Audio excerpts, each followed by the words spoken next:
नमस्कार, जम्मू कश्मीर के बुलेटिन में आपका स्वागत है और मैं हूं आपके साथ प्रिंसी को। चलिए वहीं बड़ी खबर जो है साफ तौर पर किश्तवाड़ से निकल कर आ रही है और क्या कुछ ये खबर है वो भी आपको बताते हैं कि किश्तवाड़ म्युनिसिपल कम्युनिटी की बैठक में सभासदों का बवाल और ईओ द्वारा बुलाई गई बैठक से सभासदों ने किया वॉकआउट। और आपको बता दें कि बैठक में ईओ की गैर मौजूदगी सभासदों को नहीं आई रास और साथ में विकास के लिए जारी फंड्स में घपला किए जाने का लगाया जा रहा है आरोप। साफ तौर पर किश्तवाड़ से बड़ी खबर निकल कर आ रही है जिसमें घपलेबाजी की भी बात जो है वो निकल कर आ रही है और बैठक में ये भी बताया जा रहा है कि ईओ की गैर मौजूदगी सभासदा को नहीं आई रास और फंड्स के घपला किए जाने के आरोप जो है वो साफ तौर पर निकाले जा रहे हैं। आप समझ सकते हैं कि जहां पे किश्तवाड़ में म्युनिसिपल कम्युनिटी की बैठक थी और बैठक के द्वारा जो है जहां पे ईओ द्वारा बुलाई गई इस बैठक में सभासदों ने किया है साफ तौर पर वॉकआउट, यानी वहां से निकलते हुए नजर आए। और यह भी आपको बता दें कि जहां पे ये बैठक हुई है उसमें यह भी बताया जा रहा है कि फंड्स को लेकर घपले की बात की जा रही है। तो वहीं इसी की तमाम जानकारी के लिए हमारे साथ हमारे संवाददाता अजय शान जुड़ चुके हैं, तो अजय से ही पूरी जानकारी लेते हैं। तो अजय, आपसे पूछना चाहूंगी कि जहां पे म्युनिसिपल कम्युनिटी की ये बैठक थी और साफ तौर पर बैठक में जो बुलाए गए सभासद थे वो भी वॉकआउट करते हुए नजर आए, आखिरकार क्या कुछ कारण रहा? देखिए प्रिंसी, किश्तवाड़ म्युनिसिपैलिटी हमेशा से चर्चा में रही है और यहाँ के जो चेयरमैन है वो उनके खिलाफ भी पहले ही नो कॉन्फिडेंस मोशन मूव हो गया है और ये कुर्सी अभी खाली है। आज ईओ किश्तवाड़ म्युनिसिपैलिटी ने एक इजलास बुलाया था जिसमें सारे मेंबर बुलाए गए थे मीटिंग में। तो जो मेंबर्स वहां पर मौजूद थे उनका एक बड़ा धड़ा जो है करीब 7 के करीब जो मेंबर्स थे वॉकआउट करके बाहर आए। उनका यह आरोप है कि किश्तवाड़ म्युनिसिपैलिटी में कई प्रकार के काम किए गए हैं जिनमें टेंडर्स नहीं निकाले गए, रूल्स को वायलेट करते हुए सारा काम करवाया जा रहा है। और उनका यह भी कहना था कि विकास के लिए जो पैसा आया है कहीं ना कहीं उसके पैसा कहीं और चला गया है और उनको जो कॉन्फिडेंस में नहीं लिया जा रहा है, क्योंकि काउंसिलर्स को कॉन्फिडेंस में नहीं लिया जा रहा है। तो इसका मतलब है कि म्युनिसिपैलिटी बनाने का फायदा क्या है, इलेक्शन कराने का फायदा क्या था। तो कहीं ना कहीं इसी वजह से नाराजगी देखी जा रही है कि जो लोगों के काम नहीं हो रहे हैं, काउंसिलर्स का यही गुस्सा था कि जो पैसा विकास के लिए आ रहा है वो उनको पता नहीं है कहाँ हो रहा है उसका यूज, और जो पैसा लग भी रहा है उनका यह आरोप था कि बिना टेंडर के काम कराए जा रहे हैं, जिसके पीछे कहीं ना कहीं भ्रष्टाचार एक अहम मुद्दा उनका बताया जा रहा है। बिल्कुल अजय शान, वही बात करते हैं जिस तरीके से ये भी कहा जा रहा है, घपले की भी बात आ रही है और साफ तौर पर जिस तरीके से जब भी कोई प्रोजेक्ट होता है उसके लिए एक अमाउंट जो है वो भेजा जाता है। हम क्या कह सकते हैं कि घपले को देखते हुए ही ये जो जितने भी वहां पर मौजूद थे जहां मीटिंग बिठाई गई उसको लेकर ही क्या कह सकते हैं कि वॉकआउट करते हुए नजर आए?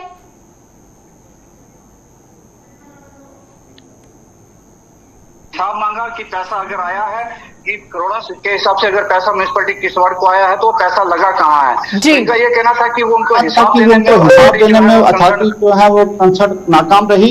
हालांकि ईओ ने बैठक बुलाई थी और सबसे बड़ी बात है कि ईओ खुद उस बैठक से गायब रहा। तो कहीं ना कहीं नाराजगियां आपस में इतनी बढ़ गई हैं कि वहां पर हिसाब देने वाला भी अब उनके सामने कोई नहीं था, जिस वजह से वो मजबूर हो गए और उन्होंने वॉकआउट किया है। यहाँ तक आरोप लगे हैं कि जो सैनिटाइजेशन के लिए पैसा आया है या टॉयलेट बनाने के लिए पैसा आया है उसका भी हिसाब नहीं दिया जा रहा है और कहा जा रहा है कि पैसा तो खर्च हो गया, लेकिन जमीन पर उस तरह की कोई चीज उनको नजर नहीं आ रही, जिस वजह से उन्होंने नाराजगी जताते हुए आज वॉकआउट किया। जी प्रिंसी। बिल्कुल अजय, अगर बात करते हैं इस तरीके से भ्रष्टाचार है वो नहीं भी होना चाहिए, क्योंकि देखिए जहां पे अगर तमाम जिम्मेदारियां आप पर दी गई है ये आपका एक कर्तव्य बनता है कि आपको पाई पाई का हिसाब देना है कि जनता की आवाम के लिए पैसा आता है, तो उस पर इस प्रकार से वॉकआउट करना किसी प्रकार का रास्ता जो है वो नहीं दिखता हुआ नजर आता। उनका यह कहना था कि वॉकआउट उन्होंने मजबूरी में किया है क्योंकि उनको हिसाब नहीं मिल रहा है। हम आपको ये बताते चलें कि किश्तवाड़ म्युनिसिपैलिटी कई महीनों से चर्चा में रही है और कहीं ना कहीं इसमें सियासत भी देखी जा रही है और उसका खमियाजा जो है आम लोगों को भुगतना पड़ रहा है। अब इसमें एम्बेजलमेंट हुई है कि नहीं हुई है, करप्शन हुई नहीं हुई, ये एक अलग विषय है, लेकिन इस सब लड़ाई के बीच में किश्तवाड़ म्युनिसिपैलिटी में रहने वाले लोगों की दिक्कतें बढ़ गई हैं और ये जो काउंसलर हैं या आपस में नजर आ रहे हैं कि ये लड़ रहे हैं, कहीं कोऑर्डिनेशन नहीं है और जिस वजह से लोग सफर कर रहे हैं, और देखना होगा कि आने वाले दिनों में इसका और क्या इम्पैक्ट पड़ता है। जी प्रिंस जी, बहुत बहुत शुक्रिया तमाम जानकारी देने के लिए। तो बिल्कुल हम कह सकते हैं कि जांच पड़ताल जो है वो पूर्ण रूप से होनी चाहिए, और वहीं पे जिस तरीके से ये बात की जा रही है कि वॉकआउट करते हुए नजर आ रहे हैं, अब देखने वाली बात रहेगी क्या कुछ जानकारी इस पर और आगे जो है वो हासिल की जाएगी। तो चलिए रुक करते हैं अगली बड़ी खबर की ओर, जहां बात करते हैं सांबा की। तो सांबा से भी बड़ी खबर निकल कर आ रही है। सांबा प्रशासन के आदेश पर लोगों पे भड़का है गुस्सा। हर हफ्ते एक पानी की सप्लाई ठप रहने का जारी हुआ है आदेश। आपको बता दें कि आम लोगों के साथ साथ सियासी दल भी उतरे हैं अब सड़कों पर। पीडीडी विभाग और जल शक्ति विभाग ने नहीं दिख रहा है तालमेल। बिल्कुल सांबा प्रशासन जो है वो आदेश दे रहा है, और साफ तौर पर आपको बता दें कि जहां पानी को लेकर, पानी की सप्लाई को लेकर ठप रखने की वजह से लोग जो है उनमें गुस्सा जो है साफ तौर पर फूटता हुआ नजर आ रहा है कि आखिरकार इतने समय तक पानी की सप्लाई को क्यों ठप रखा गया। जो सरकार निकम्मी है, सरकार बदली है। तो बिल्कुल जिस तरीके से लोग भी वहां पे प्रदर्शन करते हुए नजर आ रहे हैं, तो इसी की तमाम जानकारी के लिए हमारे साथ हमारे संवाददाता ऋषि खजूरिया जुड़ चुके हैं। तो ऋषि से ही पूरी जानकारी लेते हैं। ऋषि, जहां बात करते हैं, इस समय गर्मियां भी एक तरफ चरम सीमा पर पहुंच चुकी है, और पानी की समस्याओं को लेकर लोग जो है काफी परेशान होते हुए नजर आ रहे हैं। आखिरकार कितने समय से जो ये पानी की समस्या है वो ठप पड़ी हुई नजर आ रही है? देखिए, बिल्कुल मैं आपको बता दूं कि सांबा जिला में लगातार जब भी गर्मियां दस्तक देती हैं तो बिजली पानी को लेकर यहां पर हाहाकार मचना शुरू हो जाता है। लोगों को यहां पर अनशेड्यूल्ड पावर कट से गुजरना पड़ता है। अनशेड्यूल्ड पावर कट्स यहां पर होते हैं, और उसी के साथ जब पावर कट्स होते हैं तो पानी भी लोगों को नहीं मिल पाता है। तो ये दो समस्या जो बिजली की, पानी की हैं, ये लगातार गर्मियों को सीजन में देखने को मिलती है, और लगातार लोग तड़पते हुए नजर आते हैं, क्योंकि पानी के बिना जिंदगी नहीं है, और उसी के साथ साथ बिना बिजली के घरों पर नहीं बैठा जा सकता। तो ये लगातार लोगों ने जो अपने कामकाज करने हैं वो बिजली पानी के ऊपर भी काफी ज्यादा निर्भर रहते हैं। लेकिन अब जो लोग हैं वो काफी ज्यादा परेशान हो चुके हैं, लोग प्रदर्शन करने के लिए मजबूर हुए हैं। और जब लोग विभाग के पास जाते हैं, खासतौर पर बिजली विभाग की बात करें या फिर जल शक्ति विभाग की बात करें, वहां तक जाते हैं तो वो ये जो दोनों डिपार्टमेंट है, ये दोनों एक दूसरे के ऊपर बातें फेंक देते हैं। यानी अगर बिजली विभाग के पास जाते हैं तो बिजली विभाग वाले कहते हैं कि तूफान आया है, तारें टूट चुकी है, तो इसलिए बिजली बंद है। पानी वालों को पूछो तो वो कहते हैं कि बिजली बंद है तो हम पानी किस तरह से आगे आपको दे पाएंगे। तो ये जो तालमेल की कमी है, ये दोनों विभागों में साफ तौर पर देखी जा सकती है, जिसका खामियाजा लोगों को भुगतना पड़ रहा है। और यही नहीं, जो दूर दराज इलाकों में रहने वाले लोग हैं उनको भी लगातार दो चार होना पड़ रहा है इस सारी दिक्कतों से, और लोग तो तालाबों का गंदा पानी पीने के लिए भी यहाँ पर मजबूर है। लेकिन मुझे लगता है कि शायद इनके दोनों विभागों के कानों पर जूं तक नहीं रेंग पा रही, और अब लोग तो प्रदर्शन कर ही रहे हैं। पिछले कई दिनों से यह समस्या बनी हुई है, 8-8, 10-10 दिन लोगों को पानी नहीं मिल पा रहा, बिजली के अनशेड्यूल्ड पावर कट्स हैं, और उसी को लेकर अब इसी के साथ साथ लोगों में जो गुस्सा देखा जा रहा है, और लोगों के साथ साथ अब समर्थन दिया जा रहा है। जो पॉलिटिकल पार्टीज हैं वो भी इस जंग में कूद चुकी है, ताकि किसी तरह से इस समस्या का हल हो पाए। क्योंकि आवाज कौन उठाएगा आगे? वो नेता ही उठाएंगे, लोगों के जो नुमाइंदे हैं वही उठाएंगे। लेकिन शायद मुझे लग रहा है कि अभी भी जो विभाग है वो पूरी तरह से आंखें बंद कर सोया हुआ है। लोगों को अभी भी काफी ज्यादा मुश्किलें पेश आ रही है। अगर बिजली आती है तो 2-3 घंटे रहेगी, स्टेबल बिजली नहीं रहती, बिजली लगातार बंद होती है। और पानी की समस्या तो फिर नेचुरली आपके सामने आएगी। जब बिजली नहीं होगी तो पानी नहीं मिल पाएगा। तो ये सारी देखिए ऋषि, ये लाजमी भी है कि लोगों का जो गुस्सा है वो फूटे भी इस तरीके से, क्योंकि आप देखिए अगर जल भी बंद रहेगा, बिजली भी नहीं आएगी, बिजली को लेकर भी आए दिन लोग प्रदर्शन कर रहे हैं। अगर पानी की समस्या आएगी तो लोग आखिरकार जाएंगे तो जाएंगे कहां? वहां पे अगर ये दोनों विभाग जो है एक दूसरे के ऊपर कटाक्ष शब्द उठाते हैं तो आम जनता किसके पास जाएगी? तो जिसमें हम कह सकते हैं तमाम पॉलिटिकल पार्टीज भी जो है वो सहयोग दे रही है, लेकिन पूरा जो एक असर इसका देख सकते हैं वो आम नागरिक पर ही पड़ता है। बिल्कुल सही कहा आपने, क्योंकि लगातार ये दोनों जो विभाग है इनका तालमेल नहीं बन पा रहा। जल शक्ति विभाग इतना बड़ा नाम दे दिया गया है, काम इनका छोटा है। बिजली विभाग की बात करें तो लगातार एक पत्ता थोड़ा सा हिलता है, तूफान जब आता है तो ये इतनी मेंटेनेंस नहीं कर पाते तारों की वक्त पर कि बिजली वक्त पर मिल पाए। लोगों का घरों पर बेहाल हो चुका है बैठना, क्योंकि लगातार लॉकडाउन की स्थिति से गुजरना पड़ रहा है। तो लोग सारे घरों पर बैठे हैं, और घरों पर बैठने के बाद भी बिजली पानी नहीं मिलेगा। कोरोना को लेकर यह कहा जाता है कि बार बार अपने हाथ धोइए, पानी नहीं होगा तो किस तरह से हाथ धो जाएंगे। और उसी के साथ साथ ये भी लोगों का आरोप है, ये भी पॉलिटिकल पार्टीज का आरोप है कि बिजली के बड़े बड़े बिल थमा दिए जाते हैं लोगों के हाथों में। वो गरीब परिवार जिनके घरों पर एक एक बल्ब लगा होता है, एक एक कनेक्शन लगाता है, और लाखों रुपए का बिल उनके हाथ में थमा दिया जाता है। ये कहां का इंसाफ है? तो ये कहीं ना कहीं बड़ी सारी नालायकी जो वो ये दोनों विभागों के सामने आती है, जिसका असर आम जनता पर पड़ता है और आम लोगों को इसका खामियाजा भुगतना पड़ रहा है। और लोग लगातार इतनी किल्लत से जूझ रहे हैं पानी और बिजली को लेकर कि लोग अब सड़कों पर आने के लिए पूरी तरह से मजबूर हो चुके हैं। जी ऋषि, बहुत बहुत शुक्रिया तमाम जानकारी देने के लिए। तो बिल्कुल ये कह सकते हैं कि प्रशासन जहां एक तरफ दावे तो करते हैं अच्छे दिनों के, लेकिन वहीं पे बात करते हैं जमीनी स्तर की पानी को लेकर लोग आज भी सड़कों पर है। बिजली की कटौती को लेकर भी जो लोग हैं वो प्रशासन उठा रहे हैं कि आखिरकार सवाल ये है कि अच्छे दिन कब आएंगे और किस तरीके से बिजली और पानी जो है वो आम जनता तक पहुंचाई जाएगी।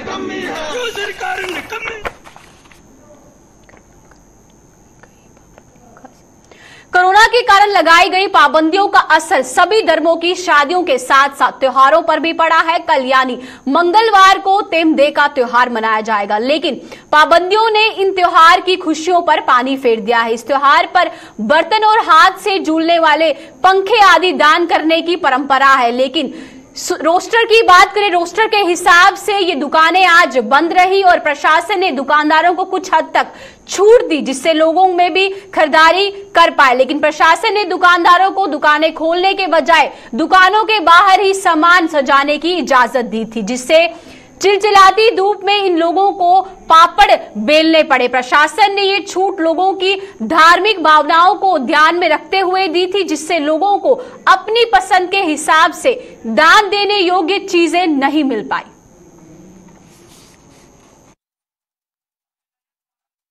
लोगों को बड़ी परेशानी हो रही है, उनसे ज्यादा परेशानी हमें है। प्रशासन ने जो हमारे साथ किया है हम बड़े खुश हैं।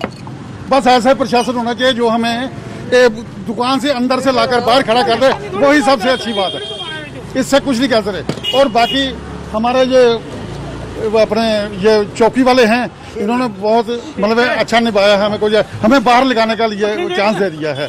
ये हम बड़े खुश हैं। ये प्रशासन को चाहिए था कि कम से कम ये त्योहार एक हिंदू त्योहार है, इनको कम से कम हमें टाइम देना चाहिए। चलो ये एक दिन की बात है, एक दिन का हमें अगर वीरवार बंद करते हैं, अगर मंगल वीर खोलते हैं, तो वीरवार की बजाय हमें अगर आज का दिन खोलने को दे देते तो हमें और प्रसन्नता होती।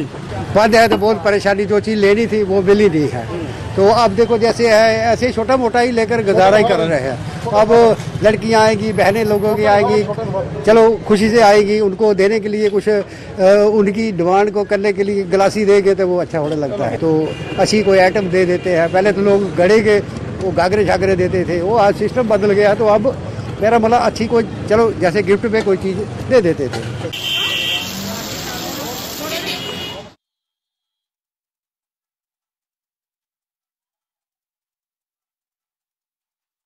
कोरोना की दूसरी लहर अब काफी हद तक शांत होने के चलते अस्पतालों का कामकाज पुराने ढंग पर लौटने लगा है। कोविड अस्पतालों में बदलते गए अस्पतालों को अब डी नोटिफाई कर दिया गया है, जिनमें से एसएमजी अस्पताल भी शामिल है। इस अस्पताल में कल यानी 15 जून से ओपीडी सेवा शुरू होने जा रही है, जिसके लिए प्रशासन कमर कस चुका है और एसएमजीएस अस्पताल के 4 विभागों में रोजाना 25-25 मरीजों का चेकअप किया जाएगा और ओपीडी का समय सुबह 10 बजे से लेकर 2 बजे तक रहेगा। हालांकि ओपीडी सेवा का लाभ लेने के लिए रजिस्ट्रेशन लाजमी होगी और मरीज या फिर उनके तीमदार सुबह 10 बजे से लेकर शाम 4 बजे तक पंजीकरण करवा सकते हैं। अस्पताल के deputy medical superintendent doctor Rakesh Kumar ने यह जानकारी देते हुए अस्पताल में आने वाले मरीजों और उनके तीमदारों से कोविड एप्रोप्रिएट बिहेवियर का पूरी तरीके से पालन करने की अपील की है। एज पर द ऑर्डर 25 मरीज एक ओपीडी में अपने आप को रजिस्टर करवा सकते हैं। As per the past practice जैसे पहले भी होता आया है, कंसर्न्ड एचओडीज को जो 4 स्पेशलिटी हमारे हॉस्पिटल में एसएमजीएस में गायनी, पीडियाट्रिक्स, ईएनटी और डर्मेटोलॉजी, इनके एचओडीज को सिम्स डेडिकेटेड दी हुई हैं। 10 से 4 बजे के बीच कोई भी इच्छुक मरीज अपना रजिस्ट्रेशन करवा सकता है। ओपीडी की टाइमिंग्स 10 से 2 तक रहेंगी। सुबह 10 से 2 तक ओपीडी रूटीन चलेगा और जो भी मरीज यहाँ चेकअप के लिए आएंगे उनसे एक अनुरोध है कि कोविड एप्रोप्रिएट बिहेवियर का फॉलो करें, जिसमें मास्क और उसके साथ साथ डिस्टेंसिंग की जो एक मर्यादा रखनी है।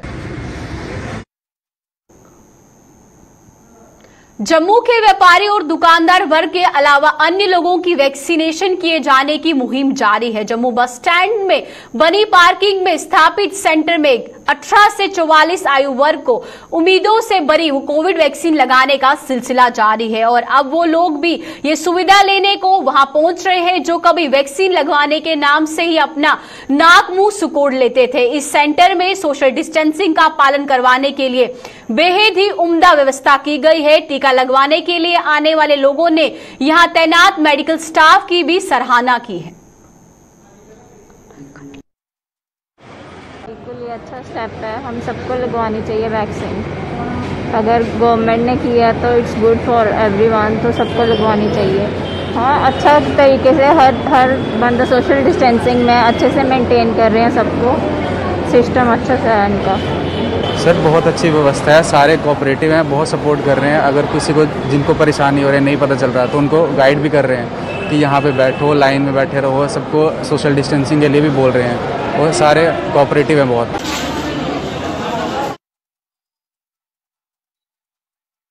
भाजपा पाक में फरवरी महीने में हुई सीजफायर समझौते के बाद जिला पुंछ के सीमावर्ती क्षेत्र में शांति बनी हुई है। पाकिस्तान की ओर से गोलाबारी बंद होने से स्थानीय लोगों ने राहत की सांस ली है और शांति के इस माहौल में ये लोग बिना किसी खौफ के खेतीबाड़ी कर रहे हैं। क्या कहना है इन लोगों का, सुनिए।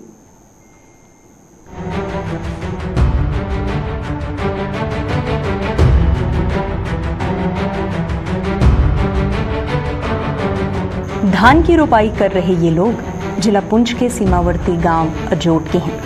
बिना किसी खौफ के ये लोग हंसी मजाक करते हुए अपने खेतों में धान की रोपाई कर रहे हैं। लेकिन फरवरी महीने से पहले इस गांव में इस तरह का माहौल नहीं था और ना ही इस तरह से लोग खेतों में काम करते थे, क्योंकि पहले इस इलाके में पाकिस्तान की बंदूकों और तोपों की आवाजें हमेशा गूंजती रहती थी और इस तरह से खेतों में काम करना मौत को दावत देने के बराबर होता था। लेकिन फरवरी महीने में दोनों देशों में हुए जंगबंदी समझौते के बाद अब यहां पर शांति बहाल है और लोग भी शांति से अपना काम कर रहे हैं। इलाके में शांति बहाल होने के लिए इन लोगों ने दोनों देश की सरकार का आभार भी जताया है। तो अभी जो उनकी भी शुक्रिया पाकिस्तान वालों का और इनका भी जो उन्होंने सीज फायर किया है, तो अपने जो हमें धान लगाने का, अपनी फसल लगाने का मौका मिल गया। अभी बहुत बहुत इनका धन्यवाद करना चाहते हैं, क्योंकि हमें इस बॉर्डर एरिया पे रहते हैं हम, तो हमें इतना नहीं मिलता, सहूलियत नहीं मिल पाती, क्योंकि फायरिंग यहाँ पे बहुत होती है। हमारे इधर माल मवेशी भी बहुत रहते हैं, क्योंकि हमें रहना भी बॉर्डर एरिया पे पड़ता है। हमारे इधर पानी की भी बहुत तकलीफें होती हैं। चलो अभी वो बातें तो बहुत है, उन कही जाने पाली, पर वैसे फिर भी गवर्नमेंट का बहुत बहुत शुक्रिया कि इन्होंने हमें धान लगाने के लिए टाइम दिया, मतलब अपना सीज फायर किया। आप में फायर नहीं होता, कुछ भी नहीं होता। अभी असा इसकी अगे बहुत परेशानी होनी थी, किस वजह की कि गोलाबारी बॉर्डर भी रहने वाले कई दफ़ा असांगी जड़े माल बच्चे नुकसान होने जाने थे गोलाबारी चिमड़ने नाल। जद ने ये फायर बंद हो रहा, असांगी बड़ी शांति हो गई है। गवर्नमेंट ने बहुत बहुत शुक्रिया, दोनों जड़े दो पासे की जरा बहुत बहुत शुक्रिया कि असांगी बड़ा आराम हो गया, क्योंकि बेफिक्री बेड़ा भी चलने कि असांगी गवर्नमेंट ने बहुत सहूलत दी है कि बॉर्डर ने एरिया बहुत परेशानी होनी है असांगी।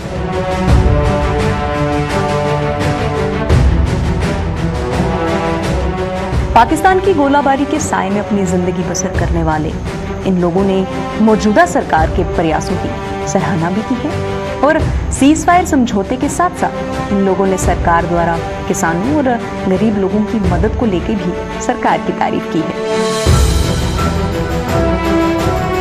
जो आता है हमारे अकाउंट में वो भी अच्छा है। हमें चलो मोदी हम बहुत सहूलियत है। चलो कोई काम नहीं करता, कुछ भी अभी लॉकडाउन के में कुछ भी नहीं हो रहा है, धंधा सब बंद है। पर चलो ये भी मोदी जी का चलो शुक्रिया कि 2000 रुपये अकाउंट में भेज रहे हैं, चलो लगाने के लिए राशन दे रहे हैं। चलो अच्छा है सब कुछ। के बिल्कुल पास अजोट गाँव में है, जहाँ किसान खेतों में काम कर रहे हैं। मैं आपको बताता चलूँ, जब हमने यहाँ के किसानों से बात की तो उनका कहना है कि पहले हम खेतों में काम नहीं कर पाते थे, क्योंकि जब भी हम खेतों में काम करने आते थे तो पाकिस्तान की तरफ से गोलाबारी शुरू हो जाती थी। कई लोग हमारे इन्हीं खेतों में घायल हो जाते थे पड़ता था और हमारी फसलें भी खराब हो जाती थी, परेशानियों का सामना भी करते थे। पर अब ऐसा नहीं है। सीज फायर होने के बाद ये लोग बड़ी आराम से काम कर रहे हैं और दोनों सरकारों का शुक्रिया अदा कर रहे हैं। इन लोगों का एक और कहना था कि गवर्नमेंट की तरफ से जो 2-2 हज़ार रुपया इन्हें मिल रहा है उससे भी ये लोग बहुत ज़्यादा खुश हैं, क्योंकि लॉकडाउन में कोई भी ज़रिया इनके पास नहीं था, पर ज़्यादा खुश हैं और सरकार का शुक्रिया भी अदा कर रहे हैं।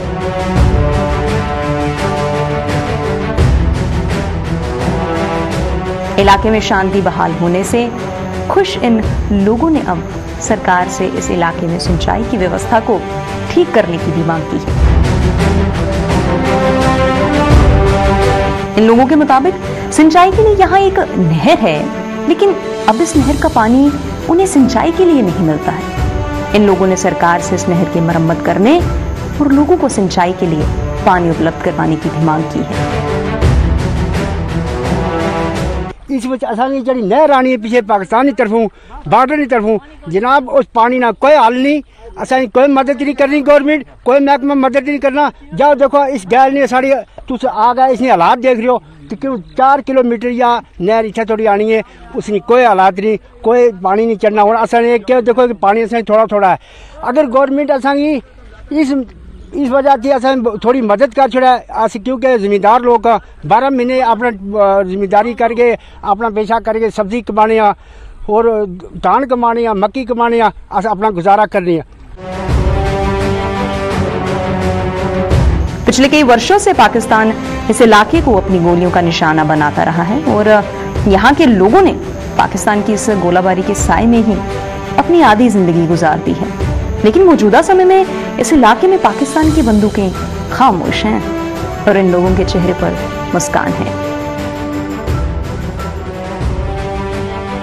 इन लोगों के चेहरे पर पाकिस्तान कितनी देर तक खुशी टिकने देता है, ये तो आने वाला वक्त ही बताएगा।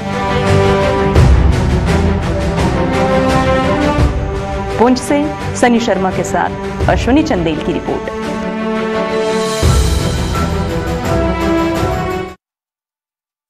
पुंछ के वार्ड नंबर 10 के लोगों ने जल शक्ति विभाग पर उन्हें प्रताड़ित किए जाने के आरोप में आज विभाग के कार्यालय में जोरदार प्रदर्शन किया। लोगों ने आरोप लगाया है कि हर साल किराया बढ़ाने के बावजूद भी उन्हें पानी की एक एक बूंद के लिए तरसाया जा रहा है और तो और विभाग का फील्ड स्टाफ भी उनसे पानी के बदले रिश्त की मांग करता है, जिसका संज्ञान जिला प्रशासन को लेना चाहिए। ये लोग अपनी व्यवस्था लेकर विभाग के एक्साइजन के पास पहुंचे, लेकिन वह भी वहां से नदारद दिखे।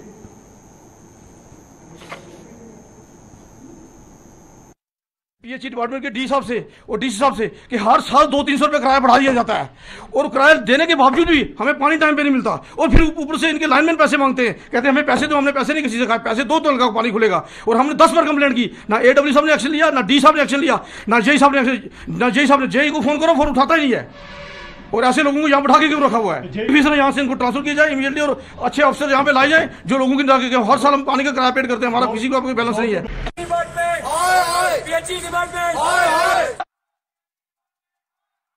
केंद्र सरकार के दिशा निर्देश के बावजूद भी सुनवाई न होने से गुस्साए दिव्यांगों ने आज अखनूर के मुख्य चौक में धरना प्रदर्शन कर अपने गुस्से का इजहार किया। इन दिव्यांगों ने सिर मुंडवाकर सरकार के खिलाफ नारेबाजी करते हुए आरोप लगाया कि 11 महीने पहले केंद्र द्वारा आदेश जारी करने के बावजूद दिव्यांगों के राशन कार्ड नहीं बनाए जा रहे हैं।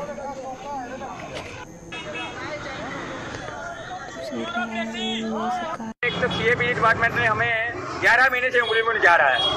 एक ऑर्डर पास हुआ था, 11 महीने हो गए उसको ऑर्डर पास हुए सेंट्रल गवर्नमेंट ऑफ इंडिया का कि जितने भी दिव्यांग लोग हैं सभी को AY राशन कार्ड इशू किए जाएं, मगर वो आज तक इनके कान में जू नहीं रह गई है। पिछले 2-3 महीने पहले मैं TSO अखनूर से मिला था, SDM अखनूर से मिला था, तब वो गोपाल जी थे। उन्होंने कहा था कि लिस्टें प्रोवाइड कराओ हमें, हम आपको AY राशन कार्ड इशू करते हैं। हालांकि ये काम उनका अपना है, वो सोशल वेलफेयर डिपार्टमेंट से ले सकते हैं, वो CM ऑफिस से ले सकते हैं, मगर हमने फिर भी कोशिश करके सोशल वेलफेयर डिपार्टमेंट से उनको लिस्टें प्रोवाइड करवाई, मगर आज तक वो हाँ हूँ करते रहते हैं, हमारा काम नहीं कर रहे हैं। इसलिए आज मजबूर हो गया हमें यहाँ रोड पे बैठ के उनका ये स्यापा करना पड़ा, जैसे कि आपने देखा सिर मुड़वा के कि वो हमारा काम करे, नहीं तो अदरवाइज 15 दिन बाद हम फिर रोड पे ब्लॉक करेंगे, फिर देखेंगे क्या होता है। कोरोना महामारी के इस दूसरी लहर में सरकार द्वारा किसी भी किस्म की माली इमदाद न मिलने के विरोध में कल्चर एकेडमी से जुड़े कुछ कलाकारों ने जम्मू में आज प्रदर्शन किया। एकेडमी कार्यालय के बाहर इन लोगों ने अपने अंदाज में प्रदर्शन करते हुए उन्हें राहत पहुंचाने की मांग की। कलाकारों का कहना है कि इस बार ना तो उनकी किसी प्रकार की मदद की गई है और ना ही कल्चर एकेडमी द्वारा उनकी बकाया पेमेंट जारी की जा रही है, वहीं जिससे इस संकट काल में अब वो फाकाकशी का शिकार होने लगे हैं। और पिछली बार आप बोले है तो इन्हें मदद गवर्नमेंट की तरफ का हुई और कोई 1000 रुपया कोई 8000 रुपया कोई 9000 रुपया, लेकिन वो भी बराबर किया जाना चाहिए। इस बारी भी इनके अकाउंट में कुछ ना कुछ मदद होनी चाहिए, क्योंकि जोड़े भी लेबर के बंदे ना, चाहे वो नरेगा का चाहे वो कोई भी चीज़ करना जुड़े दा, वो अकाउंट में 1000 रुपया आवा तो भैया इस डिपार्टमेंट आ विनती करने साढ़े जोड़े गवर्नर साहब ने उनके अगर विनती करने इन्हें कलाकारों भी हैल्प करो, मदद करो। कन्ना जोड़े इनके पैसे फसे दे ना, कोई 4-4 5-5 साल के 8-8 साल के, तो उनके पैसे भी दिते जाने चाहिए ना, क्योंकि अगर पैसे नहीं मिलन तो अपना खर्चा चलांगन, तो जे तुम पैसे का 10 साल 20 साल दिते तो इनकी जिंदगी कियां चलो, कला कियां जिंदी रहोग। और जिला हालात बराबर होंगे ना तो इंदे कन्नै ग्राइएं कन्नै और सिटी कन्नै भेदभाव नहीं किया जाना चाहिए।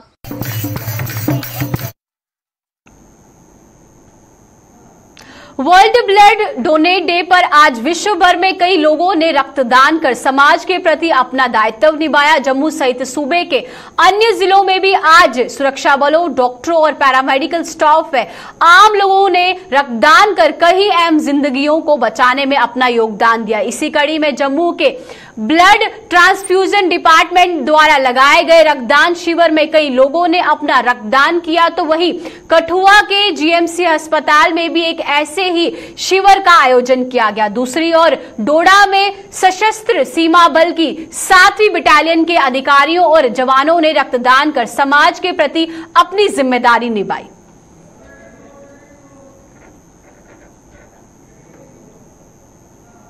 चलिए अब समय हो चुका है अलविदा लेने का। अब इसी के साथ मुझे दीजिए इजाजत। नमस्कार।